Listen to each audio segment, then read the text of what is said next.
You are listening to Free Radio Podcast. Hey, what up, y'all? This is Free Radio. Yo, yo, yo, yo. Yeah, my name is Dirty Frost. And I'm John Boy, Johnny Reynolds. Get 'em, get 'em, get 'em. This is the first attempt at a podcast, which I've done one other podcast in my lifetime, I would have to say. It was with Philo on a drunken night in the Tenderloin, San Francisco. And I have a feeling this one's going to turn out a little bit more professional than that one. We were all crowded around one mic for that one. We got two mics today. We have like a mixing board. Somebody's even filming this. So this is actually my first one. Wasn't even too familiar on it until about a month ago. What did you talk about, you and Philo? How did that start? What was like some topics, or like how did it go? You know, for that one, it went as much. Most of the stuff went back then. Philo was like, "Hey, we're doing a podcast tonight." Philo would also be like, "Hey, by the way, we have a show tonight." And it's like, for real? That show be in Oakland too, probably. It was, yeah. One of them most definitely was Martin Luther King Drive, Oakland, California, opening up for Jizza off the bat, just like that. Philo says, "Hey, by the way, we got a show tonight." So that's how the podcast started as well. He was like, "Hey, we're doing a podcast right now." He's like, "I got this microphone. Go get a beer from the corner store and we're making a podcast." I was like, I really don't know what that is, and I'm terrible with microphones unless I'm rapping some shit that I've already wrote. But hey, it's a new day now. What do they call it? The information age at this point. Exactly. So what, he just put the mic in the middle of the room and... Mic in the middle of the room. I don't remember who else was there. I would imagine Jay-Eazy, Ronnie Mac. Hell, I wouldn't be surprised if you were there and you just don't remember. I don't remember much from those days. You know, I was out there, I was out there for such a short period of time. It was about a year and a half I spent out there. I enjoyed every minute of it. I did too. And it was a learning experience, that's for sure. Yes, learning and growing, and that's kind of even an understatement. I feel like that most people go to college. I went to California. I went to the Tenderloin instead of college. That is awesome. It's a different type of college. I think you might even learn more. Yeah. Socially, and coming from, Asheville, which you can't really compare the size, the population, everything, but, you learn a lot socially, how, the different types of people that are out there. You see them more regularly than we do here. So it was definitely great to experience that, It was a culture shock. When I moved there, I had no idea where I was going to be living at. I knew I was living with Ronnie Mac. I didn't know where. We got off the airplane. I think he came and picked me up from the airport. We drove downtown. He's like, "Yeah, we live in the Tenderloin." I'm like, "Cool, I've been to the Tenderloin before." Not been to Jones and Ellis yet. But we pulled up on Jones and Ellis, and I was literally like, what the fuck? I'm going to live here? This is... All right. Here's a question. How much money did you take out there? Because, man, well, I'll tell you what I did after you tell me what you did. All right, well, I actually sold my Lincoln Town Car, which I really liked that car. It was all black, white leather seats. I remember that, yeah. You can't really beat leather seats, but either way, that's what I sold. And I sold it for $700, and I bought my plane ticket to California. And let's see, how many times did I attempt to fly to California first? I know the first time you got on there with Merc and the plane took off, he told me the way he remembered it, is that it was like some Final Destination type stuff. Like, oh yeah, you like both I got knew. on the plane and you just started. You was just like, I gotta get off. I gotta go. I need to get off. Everybody else was like, no, I'm gonna stay. I'm like, I'm gonna get off. I remember Merk said he questioned staying on that plane the whole trip. He just thought it was going down. I'm sure he did. But let's give a little bit of insight into what that came from, what sparked that. So the night before I'm moving to California, we were drinking up at the Corner Pocket, which used to be my little neighborhood spot, Merriman Avenue, the Corner Pocket. Since that was my spot, all my friends were up there. People were buying me shots all night long. Jaeger bombs was my drink. So I don't know how many Jaeger bombs I drank that night. I always tell people the number 12 because it sounds accurate enough. I like that number. Either way. Good even number. I'm a little bit more grown now and understand the effects that caffeine, sugar, and alcohol have on your body. And the fucking chemicals in those Red Bulls. And the Jägermeister, man, I was a psycho. And so basically what happened is I drank around 12 Jaeger bombs with all the PBRs I was likely drinking that night and whatever else people were buying me. And we tried to go to sleep sleep means pass out in the studio floor of my house, most likely. After all that, we probably fell asleep about 6 in the morning. Well, my mom shows up at about 9 in the morning to drive us to Charlotte to catch our flight. So I got about 3 hours of crazy, drunken, caffeinated sleep. I mean, I was a zombie. Essentially what it did, it sparked a panic attack. My first panic attack. I had it the whole ride to Charlotte. I thought I was dying. I told my mom, look, pull over. I'm dying. Dude, that was and she was like, what? I'm like, I'm dying. I think I'm dying. Well, it's such a big move. You know, like, had you been to California? Yeah, I had been there one time. Yeah, I remember. But you had never, not. Yeah, I didn't. Yeah. I wasn't too familiar. I had been there for about a week once. Yeah. But that wasn't really it. Well, I think it was a little bit because I was living in the future at that point. I was thinking, how am I going to get to California? I only have this little bit of money. I feel like hell right now. Literal hell. Like, I was like, my body hated me, literally, which made my mind also hate me because I'm like, what? Like, you know, it got a little crazy. So, anyway, that's what sparked the first... That's what sparked me to tell them, look, I'm getting off the plane. Because essentially my mom was like, you got to go. So she was like, you're going. But it took you, I think the third time was the time you actually went. I think there was one more. Time. I remember a second time you got there. I think you told me you just sat in the terminal and just was like, I can't do it. Like, let's just go home. No, I didn't even. The other 2 times I tried to go, I didn't even make it back to the airport. I got on the road and I started freaking out. I had car anxiety at that point. Oh, wow. Because, like, what I looked up about panic attacks basically is this: whatever situation you're in when you have a panic attack, that's the situation you're about to be dreading from here on out. Because you're dreading having another panic attack and situations that your mind perceives that put you in to having a panic attack. So for me, it was being in a car because I had that panic attack on the way to Charlotte. So it's a 2.5 hour drive from Asheville to Charlotte. That whole 2.5 hours, I was literally having a panic attack. So it made me afraid of cars, being in cars.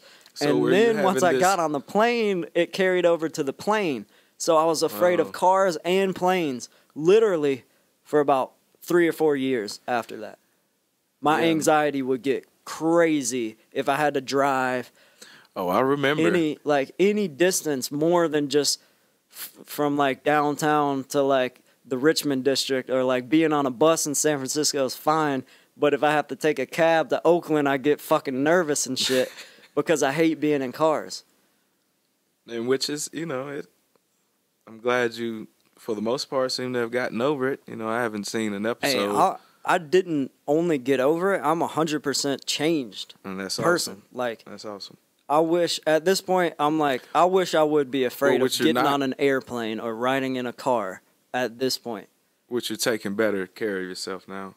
Oh, back then, yeah, it was horrible. Horrible. And that's what it all stemmed from. You don't take care of your body, you know, your mind's going to freak out, and then you're just going to be completely out of balance, which is what I was. Yeah, I didn't really have that hard of a time going out there.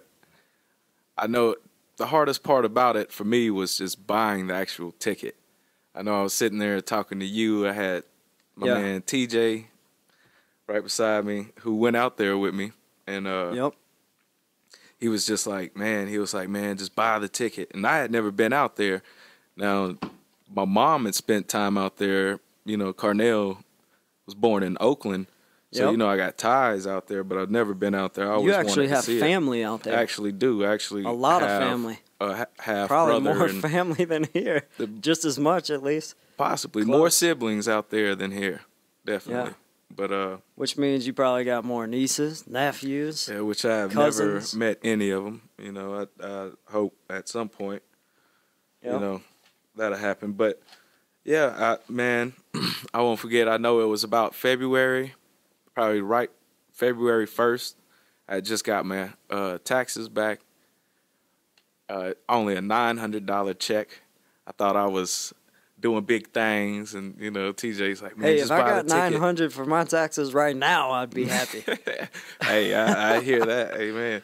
But seriously, yeah, I was nervous, you know, and TJ, if it wasn't for having you on the phone and TJ, y'all both saying like, yeah, if you don't like it, we'll buy you a ticket back. Just don't buy the round trip. You know, I remember that. You know, it was like, just do a round trip, mean you're coming back. So I'll just throw it out there that you actually did move to California without having been there ever. Yes. You had no idea what I had you were getting into. Not a clue. So what was the first thing you saw when you got to California? Man, well, I love riding. Which was San Francisco, to be more specific. Well, when you, you know, you fly in, the airport's still, 30, 40 minutes on the subway, the BART. Yeah. You know, so, you know, I got on this, and I love riding subways, man. I love trains and subways, anything. They're pretty fun. They really for are. us small town Hey, for goobers. me, I love riding them. I love riding them. But, you know, so I'm just stuck to the window the whole time. I'm like, man, I actually did it. I'm here. I'm like, I wasn't thinking about, you know, no job. I wasn't thinking about the money in my pocket. I was just happy to be in a new place. And just, you know, that I got away for a minute. You know, I don't know what I was getting away from or anything. I just know it was a feeling of being free. It sure was. Because the first thing I saw when I took the plane to the train and then took the train downtown, I got off somewhere downtown, like the Civic Center, BART station or something like that. I walked up the long set of stairs up. The first thing I saw was two dudes freestyling and rolling a blunt. Right there, just in downtown, like as open as you can be. And I mean, when you're rolling a blunt, that's cool. Like where we're from, you know, you're kind of going to be discreet about it. But out there, you can not only roll a blunt on the street, but you can freestyle while you're rolling a blunt on the street. Like, it's a normal day. It's a normal day. Yeah, like, here we are. We're rolling a blunt. Come check us out. We got rhymes, too. Well, and that blew my mind. You know, yeah, you get into San Francisco. Everybody at that time, they were yelling grapes, you know, and by the time it came around for, you know, to look for some herb, I wanted to smoke some herb, you know, we're asking everybody's them, like, yelling grapes. Well, everywhere you go, grapes.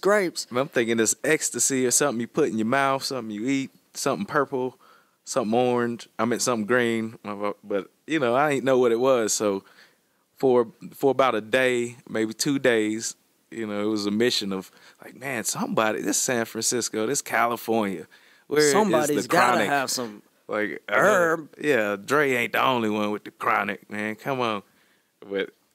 Yeah, like I heard better things about the Bay Area. Yeah, so, but it took, and there was 2 spots we'd always get sent to. There's a funny story included in this, but the harassment we caught from the officers of the law in fine San Francisco the first week we were out there. But it's awkward. The Tenderloin is just such an awkward place for everybody. it is. It's like there's hella black people, hella Mexican people, hella Vietnamese people, and a few white people, but like everybody is like profiled in some sort of way, no matter what. No matter what you are, you're gonna be profiled by the other people. Yeah, somehow. And this whole time, and on this hunt, you know, me and TJ, who's 6'4", you know, I'm not gonna say his weight, but you know, he's a big guy, and you know, the same complexion as me, light skin, you know, and we're just walking around. And I know 3 individual times we'd get rolled up on. I'd say they just. By rolled up on, you mean the cops? Yes, by rolled up on, they pretty much in a car just hit the lights and, you know, stopped us on the sidewalk randomly. And this happened a couple times, you know, and walking through the TIA, if you ever been to San Francisco, yeah, you see you're already people getting stopped crack. by I was going to say, you're used to getting stopped by everybody already. Hey, man, yo, let me get $1 or whatever. Like, just walk up talking craziness, trying to grab you. Remember the grabber? Yeah. Yeah, they try to grab me. It's crazy, but yeah, and but on this hunt for this herb, you know, we had our encounters with the law. But which they don't even really care. If you're buying weed, they really don't give a shit at all. And they didn't. If you're not selling crack, they don't care. And even if you are selling crack, if you're approved by them, I think you're fine. In that area, yeah, because the free zone. The people who do it totally get away with it, and they don't say anything. Yeah, the free zone. Well, and you know, around to the a certain third time, extent. They cleaned it up though. Since I've been back, they just wanted to get familiar with our faces and know where we were from, what we were about. That's what it all boiled down to. But once we got around all that and we got back to, you know, our mission to find an herb, we came across some guys at a park, you know, and they're still yelling, "Grapes, got grapes, got grapes." And TJ just asking me like, "Man, dude, I just need some weed, man. Where's the weed at?" And the dude just looked at him all crazy, like he gave him that blue eye, you know, that wide eye, and turned around to his homie and was just like, "Man, this man just said he wanted some weed." He's like, "He don't want no grapes, he wants some weed."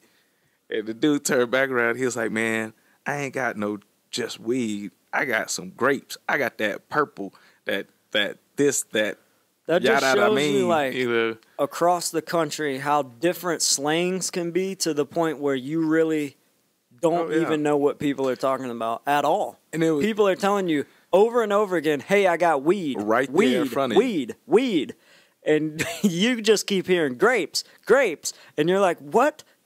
No, I don't want any grapes. It's so funny that all y'all gangsters go to Whole Foods and buy grapes and sell them on the streets. You know, but I mean, that was cool. It was a little shift right there. But I moved out there. I had $900 in my pocket, man. I got I got the little studio up there on Van Ness in Union by Fisherman's Wharf. Explain to people who don't know, because I don't even know if that can even be considered a studio. I don't even think it, because a studio has a kitchen usually. Oh my gosh! You just had a room. It had a sink. You had a room.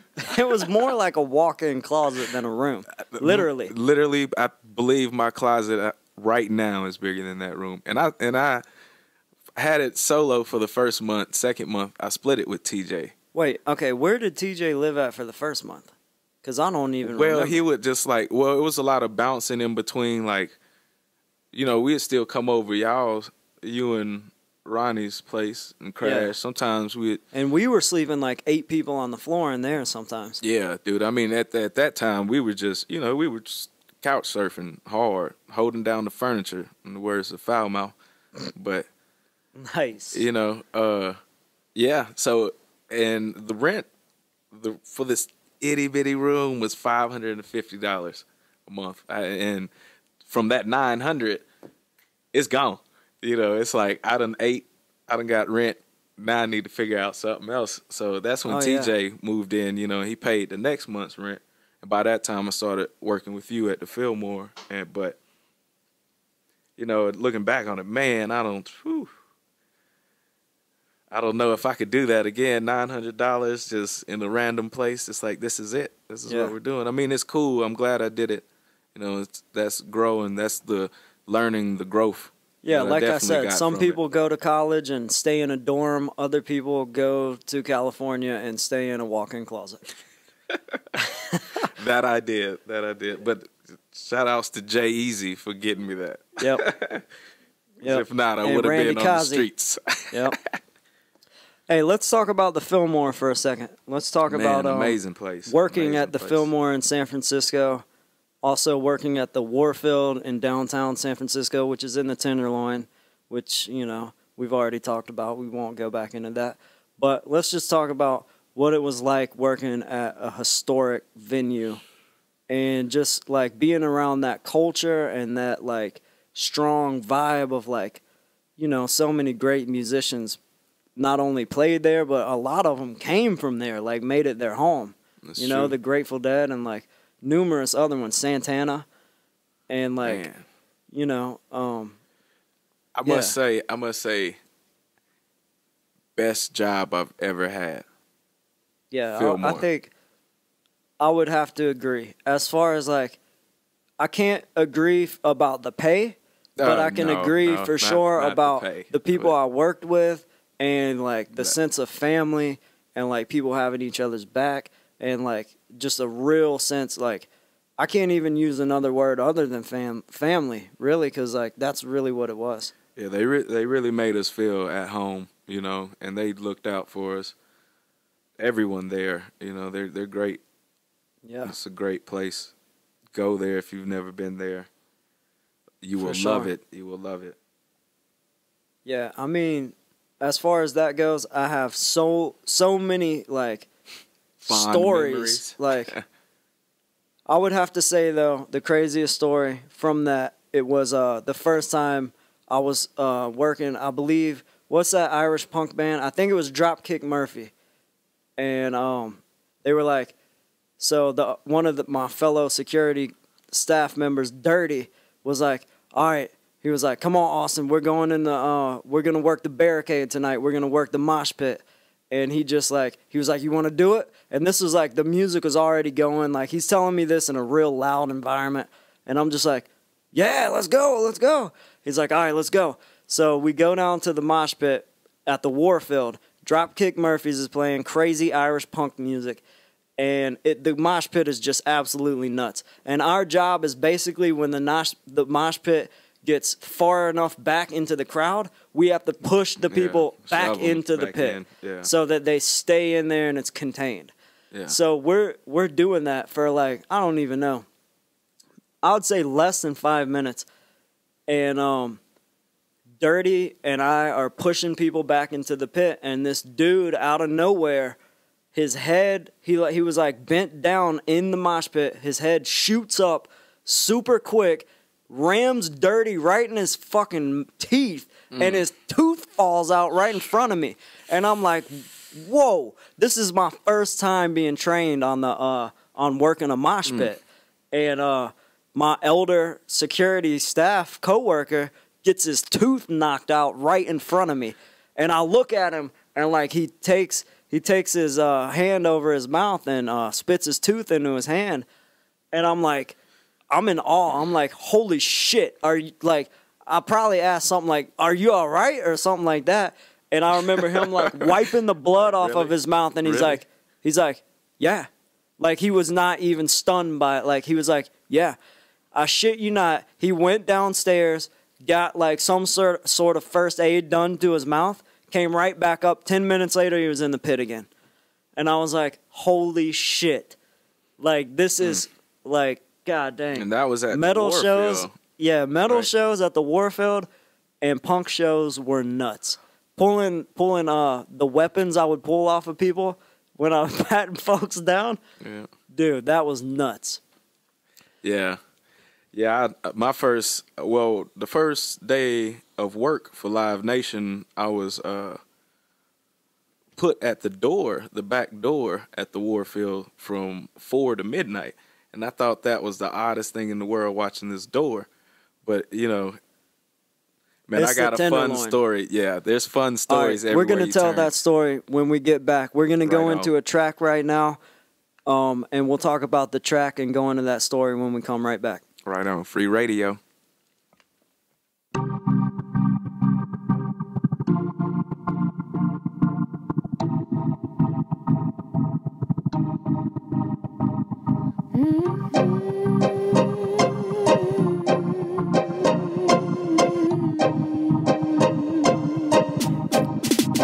Yeah, I got problems, maybe I should talk about. I got obstacles, maybe I should walk around. I got options that I ain't thought about. I'm a monster, Loch Ness, never gon' drown. I'm a model, Ritalin, poster child. A lot going on, but I'm focused. How could I drop the ball now? Ain't about to fall down. You gon' see me on top, and that's a promise. I never knew you, I never knew you, I never knew you, I never knew you, I never knew you, I never knew you, I never knew you or who you were. I never knew you, I never knew you, I never knew you, I never knew you, I never knew you, I never knew you, I never knew you or who you were.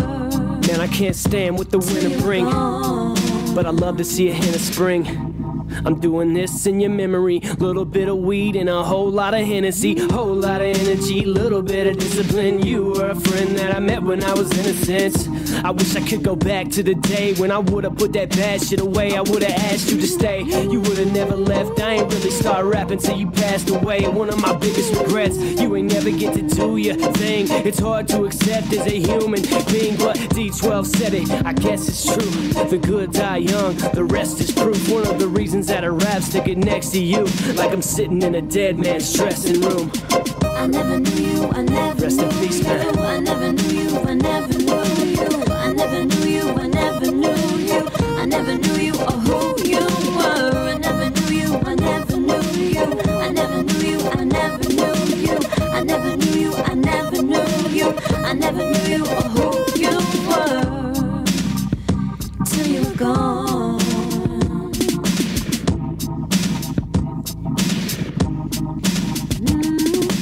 Sitting back smiling, nodding your head, telling me to keep going, pull out the lead. They say the good die young, and that may be, but now I can't hold back. You say please. Yo, please take a second just to smile for me and know that I am always not the puzzle piece that fits. Sometimes I am more of a risk. The problem is this: the more I get pissed when the moral is missed. But keep on to the next page, and jump off to the next stage. Music the anchor that's been holding my rays. This ain't a phase, I guess it's just my life's maze. I call a case of reality smack in the face. We all go through it, ain't no way around the dock of the bay. I could've blew it, but I'm knocking the day on the door of success. I just try and do my best, even though this is a mess. And I stay so stressed, keep my head up high and my feet on the quest. Man, I got dreams I haven't woke up from. I got goals that I hope get done. All right, we're back. Let's talk about that track for just a minute that we just got through playing, Johnny. Yeah, that's Legacy. That's off the Cold Cuts, Colston's album. Dope album, man. Dope artist. Check them out. That's featuring Jessica Johnson, lovely lady. And yourself. And myself, of course. Man, I like that track a lot. I like Colston. I like what he's doing. I like Crazy Horse. They're doing their thing, man. Yes, and if you're watching this podcast, we'll put a link up on the screen to where you can find that album. Yep. And support Asheville hip-hop. So back to what we were talking about earlier. Back to your story. Yeah, man, I was talking about the first day, well, my first shift at the Warfield, and Yes, how, I was stuck at the back door. They told me to show up 4 to 12. I'm like, okay, that's cool. Man, well, the first night, man, I froze. I'm going to tell you this right now. Like, I did not know San Francisco got that cold at night. It's something about that ocean wind coming in, that Pacific, man, it will cut you. But yeah, so I'm freezing and I'm working with 2 other guys, and I've never met these guys. First of all, you got to explain why you're working at what door. Like, we already talked about, the Warfield is in the Tenderloin. Yeah, this is what I'm it's figuring a harsh out. neighborhood to a certain extent. Well, yeah, the neighborhood, yeah, it's still in the Tenderloin, you know, so. But I'm curious as, you know, there's no show going on. There's nothing. I'm just watching this door. I find out that later there's instruments on stage that were overnight. You know, of course, you got to watch it. But yep. I'm thinking, man, this is going to be the easiest shift ever. First night I go through it, I had it 2 nights in a row before I actually went to work at Fillmore. And the first night, man, I froze. I was so cold. It was miserable, man. I was just like, tomorrow night I'm wearing 2 pairs of pants. This ain't going to be, you know, I ain't going through it again, you know. So first night was rough, but not that bad, just cold. Second night, I'm bundled up. I got everything. And I'm working with these 2 guys that I didn't know you could do this at job. I've never seen it done, but these cats were buying like Jordans out of, you know, a van that had pulled up. You know, I'm never guilty. seen. I did that once as well when I was working at the Fillmore. And this cat pulled up with a whole van full of J's. You'd be surprised how often. And I was like, "You got 9.5?" He was like, "Yeah." Selling Jordans for, like, I don't even remember, $50, $60 or something. And there you have it, man. Like, I mean, they're buying shoes. You know, there's people coming up to them, just like all types of things. You know, it's the city. And, well, the guy, my supervisor at the time, he buys some shoes and he leaves. Yeah.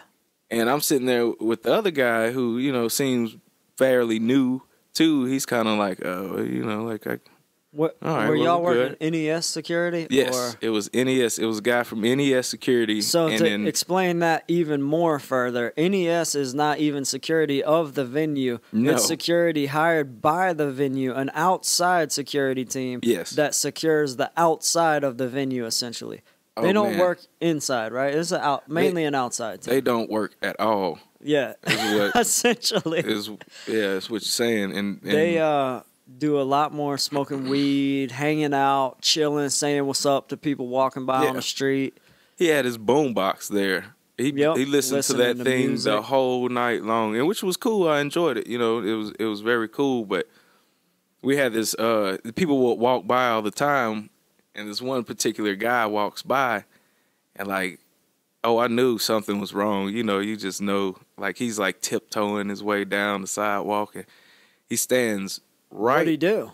Man, he stops right in front of the door that I'm watching, that I'm told, don't let nobody stand in front of the door, come in the door. Nobody should be coming out the door. The one thing. So you finally got some business. Oh, I got to do something. Actually had to work. Instead of just listening to music and buy Jordans on the street. Exactly. And freezing. And, you know, and I'm like, the supervisor's gone. You know, I'm like, well, I've never, you know, this is my first job as security, so I'm like fresh. I'm not sure what I can do, what I can't do. Exactly, you know, I know, you know, I'm not going to put my hands on anybody or anything like that, but I'm asking the guy, I'm like, you know, hey, man, we got to keep this area clear. Can you keep it moving? And the guy, like, literally just stares up into the sky, like, I mean, just a blank stare, like he wasn't hearing me, wasn't anything, you know, obviously tweaking on something. And I'm just like, man, I say it maybe 10 more times, like, hey, man, you got to move, you got to move. And he never moves. I reach out and I touch him, and he collapses right in front of the door. He collapsed. He totally collapsed. I mean, and it's like he's totally coherent.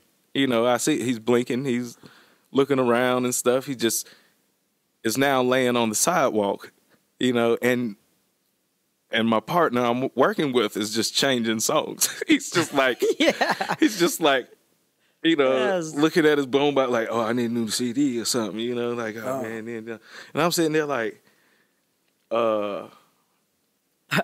Can I get some help or something? Like, you know, like this crackhead just passed out. I didn't kill him. Which is funny because like most of those security dudes really won't hesitate to like punch somebody or like really beat you down. But you just touched somebody your first day and essentially they collapsed. That was the supervisor's job. Like, he was doing a good job of getting people going. Out. But yeah, and then and the police roll up, you know, and I'm like, oh my goodness, like what are they gonna think? What's gonna, you know, like am I gonna have to explain myself to them? Like, you know, they hop out, they put on some blue gloves, they picked the guy up off the sidewalk, didn't say anything. It was a female cop and a male cop. Didn't say anything, put him in the back of the car and drove off. And I was just like, what am I, you know, like, this is work. This is my new job, you know, like it's. This is the job. This is the job. This is no it. more flipping burgers. No more. Now we're partying in the Tenderloin on the street for a living. Now I got like the touch of death or something. I don't know. He just collapsed, dude. It was the scariest thing because, you know, at first you're like, whoa. If you never seen nothing like that, if you never been in the city, which I wasn't, I was, you know, like 20, 21 years old. I'm fresh on the scene. That was just mind-blowing. All right, so I'm going to talk about real quick my first experience working that same door at the Warfield in the Tenderloin, Turk Street, San Francisco. I was actually doing an overnight in the Warfield by myself, which an overnight is where you are paid to be inside the building all night long to essentially roam the building and make sure that no one else is in there because the building is so big that there's no way of knowing if someone was left in the building or someone broke in or magically crawled through the like subway tunnels that are below the building. Like there's so many ways in. Now the capacity was what? I think 2,500. Yeah. Yes. It was a big building. Big building. Large, like basement area underneath it. Like at one point there was a whole other venue, a whole other speakeasy under the Warfield. There's been known to be tunnels all under Market Street in San Francisco, tunnels that go all the way to Chinatown, tunnels that go all throughout the whole city. So I was told that at one point they blocked those tunnels off, but they really didn't know if they were all blocked off or not. So anyway, I'm in that building all by myself for the entire night. So keep in mind that surrounding this building is San Francisco downtown nightlife. Like there's people everywhere. So like you're never really that alone unless you're just like in the middle of the building somewhere. But if you're anywhere near an exit, you know, there's people to be seen. Yeah.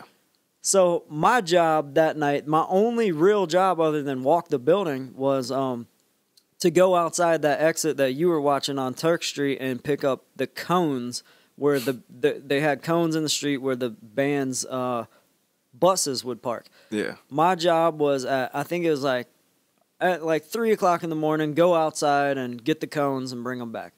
So the first night I did that, I'm all by myself. I unlocked the door to go out and to go get the cones. I get like 10 feet up the street to get the cones. And all of a sudden, pop, pop, pop, pop, pop, pop. And I'm like, all right, okay, back inside. So I like basically run back inside and I called the manager up and I was like, you know, I'm sure this isn't going to be far-fetched at all, but look, they just started shooting on Turk Street and I'm not going to get the cones.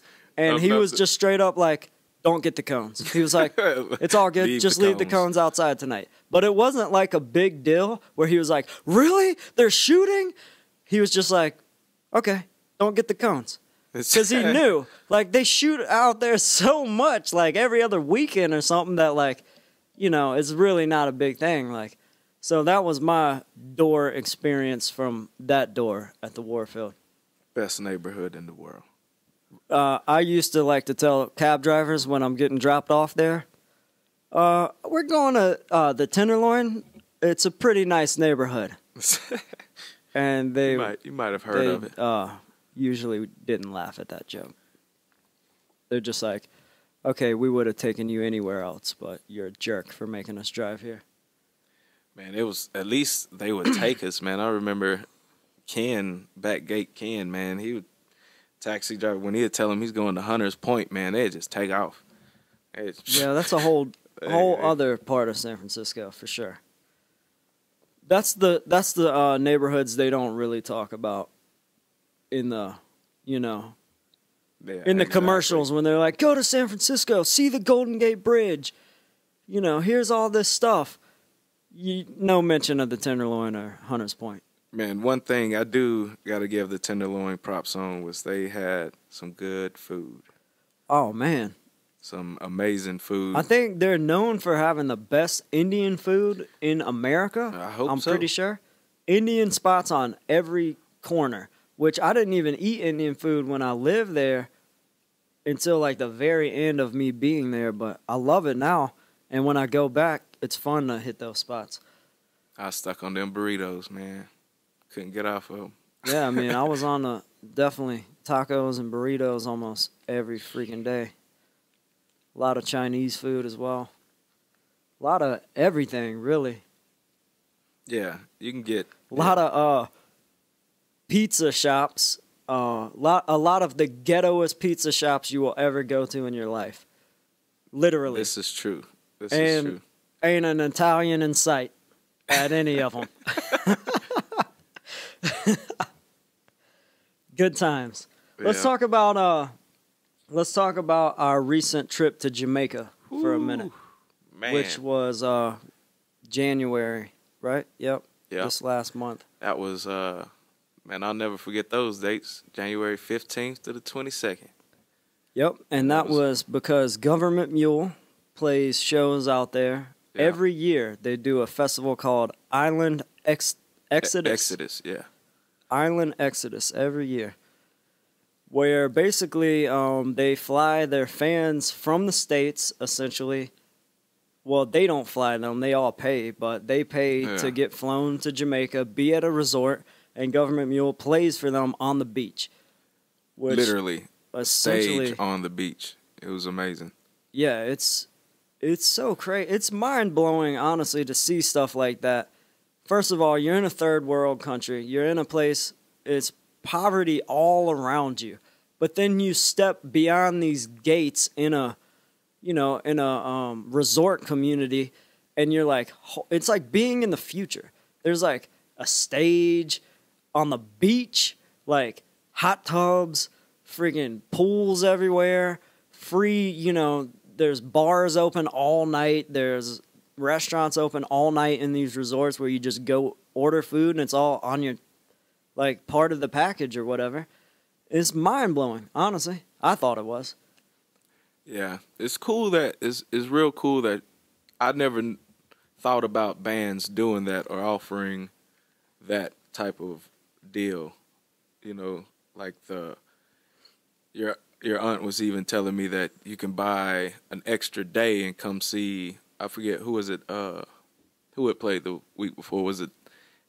It was actually Hanson. Yeah, Hanson. Like you could They buy. do the same thing the week before Gov't Mule at the same resort. Yeah, you can buy the last day of their show, and then your uncle's show too, which is and stay an extra day or whatnot. Yeah, that's really cool. No, I doubt many Hanson fans have cared about Gov't Mule one iota. Well, yeah.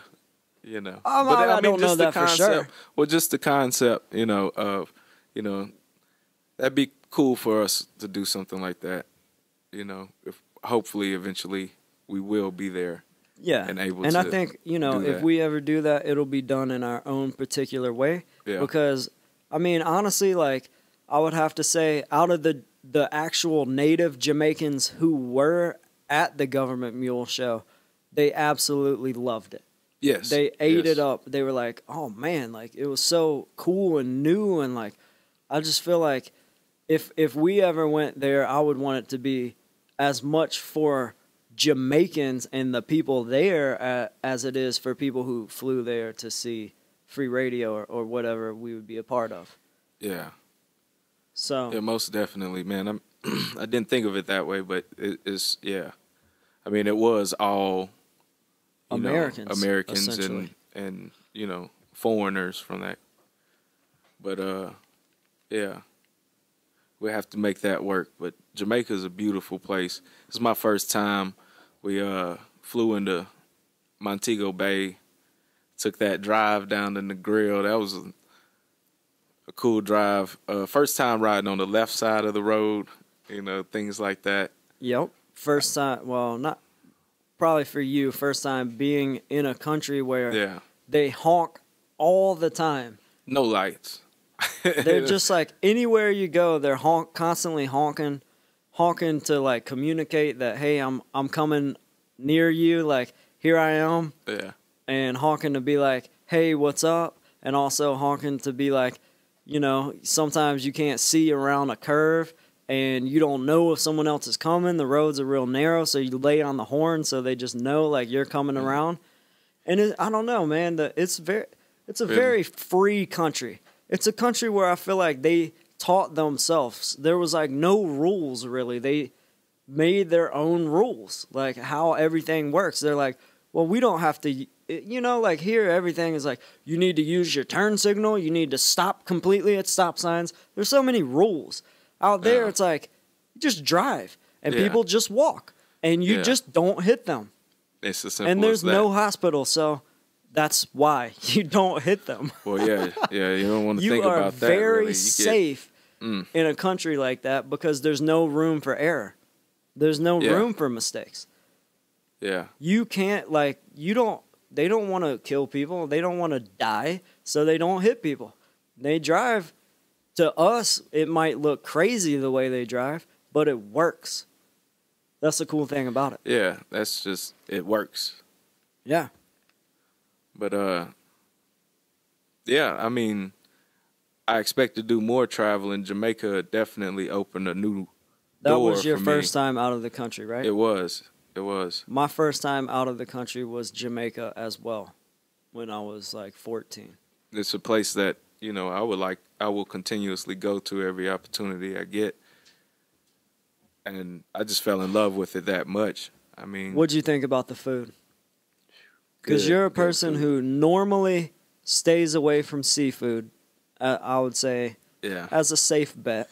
But my diet is weird, man. I mean, I've gone through phases in my life where I didn't eat any vegetables, nothing green. We're surprised you made it. I know, right, man? I didn't break 6 feet, but many don't, But I mean, my over the years, my diet has expanded. My taste buds, the things I want to take in. It's expanded to chicken. Chicken. Well, in a sense, it has come back down to. I quit eating red meat and pork. It's my steps to hopefully becoming healthier, and also, yes, of course, that's the main goal. Is healthier, and of course, I kind of feel like I don't know if you don't need it. I don't know. I figured out, and this is kind of getting off subject from Jamaica, but I figured out if whatever I put into my house is what I will eat. So when I started putting the healthier stuff in there and then stopped choosing potato chips, which I never buy anymore, and just little things like that, then it's like that's what you eat. So if you quit eating red meat and you quit eating beef, but then you go to Jamaica, pork or whatever. But then you go to Jamaica and you eat a real banana. Oh God! And you're it's so much better. And then you come back here, you're like, man, I don't even know if I should eat this. This is like overgrown, super pumped. I just don't know. So my diet is changing a lot just on my thought process, but. Yeah, the food there was amazing. Some of the best, the ackee. As far as fruit, like fresh fruit, fresh vegetables, and fresh fish, we ate pretty much the best that you could get anywhere, like straight up. Yeah. A lot of their food is still shipped in, especially at the resorts, which is what I don't like about resorts, is their beef comes from wherever, England, U.S., wherever. And that's not cool because if nothing else, the one thing I want to promote in my life is community and starting with yourself and like working with the people around you, keeping things as local as you can, because you can't necessarily just change stuff on a global scale, but what you can do is change the things in your community. So I feel like for those, all these resorts are owned by outside corporations. They're not owned by Jamaicans. No Jamaicans, I seriously doubt, like at least the big ones, they're not owned by Jamaicans. So they're not going to have Jamaican food served there because the people who own it don't give a shit about local. They don't care to get your local ackee and saltfish or your local, callaloo or whatever it is that you may be eating. They just care that they serve it and it came from somewhere and it was cooked like it's Jamaican food. But when I'm there, I want my food to be Jamaican food at its essence, like it came from there. It came from the Jamaican island. Well, and if you don't pay attention to it, you'll never know. You'll never know. Yeah, and I'm glad you gave me that DVD. Life and Debt. And Debt. Life and Debt. Which is a awesome. If any person listening to this has been to Jamaica or in any third world country for that matter, watch Life and Debt and just see the effects that the IMF and the World Bank has, like the stranglehold that they have on these countries, and not even allowing them to serve local food at the resorts and stuff like that. Yeah, that DVD, I'm glad I watched it, man. It changed my whole perspective. I was going on the vacation at first, like, oh man, I'm gonna get away cheap. It shouldn't be that expensive. Yeah, it's a third world country. Everything's cheaper. 100 to 1. And it is. You can go to Jamaica and you can get your Jamaican flag made in China, Jamaican flag towel for what, $5? I don't even know. Yeah. Cheap. I mean, everything's cheap. But it's all made in another country, especially when it's that cheap. Like, I don't know. We got some pretty cool handmade stuff, though, and we made sure that the stuff that we did buy came from Jamaica. Yeah. The whole time we were there. And all you got to do is ask. Yeah. And they'll tell you. Yeah, they really will. They'll be like, and I asked the lady in the shop right on the beach, just, where I could find clothing made from Jamaica. And she literally told me, you got to go out of Negril. Yeah. She said, oh, you got to go, south. For clothing. So, that. And I mean, that's not to say that's 100% true, but it's just to say that it's hard. It's hard to find. Yeah, that's how hard it is to find Jamaican clothing in Jamaica. It rocked me. But, I was thinking, I'm going to get everything cheap and get over. I can, spend not like I spend here in America. Yeah. But after watching that, I kind of just thought that, why be different? That's being kind of different. I'm not sure what the proper word is for it, if it's indifference or what, but that's, like I don't want to tip somebody different in a different country something less than I would do here. Yeah. I want them to know that I have an equal appreciation for what they do no matter where I am, Yeah. And to just flat out keep it local, because the locals there want local. They don't care. They don't go in those resorts. They grow their own food and they catch their own fish, and they actually want local. Best believe that weed they're smoking is not coming from Cali. It came from the hills of Jamaica. Yeah. And that's awesome. It truly is. I think those resorts should honor the people and help the people by using, the people's products. That's all I'm saying. So, yeah, if you do go to Jamaica, just ask people. People want to know that you're down to earth and that you care, honestly. And, get out and meet the people. Don't stay in the resorts. In the resort, because the people are so kind. They're so nice. They're wonderful people, and you should get to know them at least. When we went, for sure. Yeah. And that was Negril. And shout out to everybody in Negril that we met, because they were cool. So, I think, all right, I would say as we wrap this up, I want to thank Colston once again for letting us use his track, Legacy, that you're Yes, on. sir. Yes, Because sir. in the video that we released this week, we make a video to go with the podcast every week. Yeah. In the video, we also used that track, and we used the song Meeting of the Minds that I'm on as well. And those both come off Colston's Cold Cut album. And support that album, because those are the homies. Shout out to Crazy Horse as well. We'll be doing stuff like this every week, talking about other local artists. I'm sure we'll have guests at some point. We're going to be doing very cool things. It'll evolve over time. Oh, you know. we're going to get better.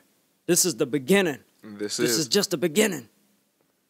All right, word. So that wraps up the podcast. Shout out to Professor T as well, over there working the camera.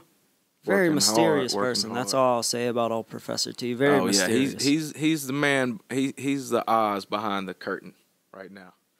I you guess know. that's a good way. That's a real good way of putting it. Yeah. Because until you meet him, you're like, who is it? And then you pull the curtain and you're like, oh, it's just a regular guy. So anyway, shout out to Professor T. Whoa, whoa. Free Radio, first podcast. One love. Shout out to you. Blessings.